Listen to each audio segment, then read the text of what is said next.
నమస్తే welcome to our channel big breaking news అయితే వస్తుంది విశాఖపట్నం మేయర్ పీఠాన్ని వైఎస్ఆర్సీపీ పార్టీ అయితే కోల్పోయింది ఈ రోజు అవిశ్వాస తీర్మానం అయితే పెట్టారు వెంకట ఎవరైతే కార్పొరేషన్ మేయర్ గా ఉన్నారో హరి వెంకట కుమారిపై కూటమి నాయకులు అవిశ్వాస తీర్మానాన్ని ప్రవేశపెట్టడం జరిగింది ఆ అవిశ్వాస తీర్మానంలో కూటమికి అనుకూలంగా 74 ఓట్లు రావడం జరిగింది అందులో 64 మంది కార్పొరేటర్లు ఉండగా 11 మంది ఎక్స్ అఫిషియో ఓట్లతో కూటమి ఈ మేయర్ పీఠాన్ని అయితే దక్కించుకోవడం జరిగింది ఇక్కడ చూడండి greater Visakhapatnam municipal corporation mayor Hari Venkata కుమారిపై అవిశ్వాస తీర్మానం ప్రవేశపెట్టారు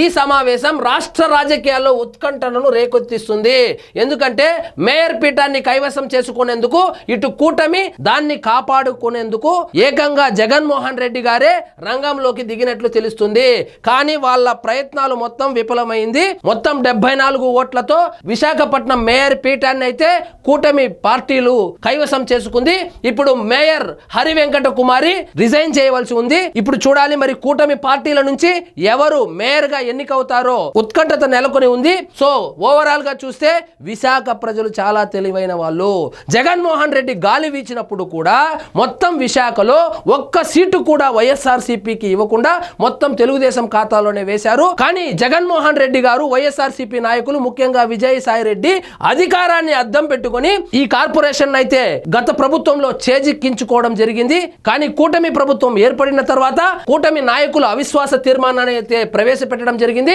ఈ అవిశ్వాస తీర్మానంలో ఎలాగైనా గెలిచి వైఎస్ఆర్సీపీ మేయర్ నే కంటిన్యూ చేపిస్తామని బొత్స సత్యనారాయణ కావచ్చు గుడివాడ అమర్ కావచ్చు ఏకంగా జగన్మోహన్ రెడ్డి గారు కూడా రంగంలోకి దిగినప్పటికీ వాళ్ళ పావులైతే ఇక్కడ పారలేదు కూటమి నాయకులైతే చాకచక్యంగా విశాఖ మేయర్ పీఠాన్ని అయితే చేజిక్కించుకోవడం జరిగింది ఈ దెబ్బతో వైఎస్ఆర్సీపీ మొత్తం వైజాగ్ లో కేల్కతం దుకాణం బంద్ అయితే అయింది మరి చూద్దాం ఎవరైతే మేయర్ గా అవుతారో ఇదండి ఈ రోజు మన టాపిక్ మీకు ఈ వీడియో నచ్చినట్లయితే లైక్ చేయండి షేర్ చేయండి ఛానల్ మాత్రం సబ్స్క్రైబ్ చేసుకోవడం మర్చిపోవద్దు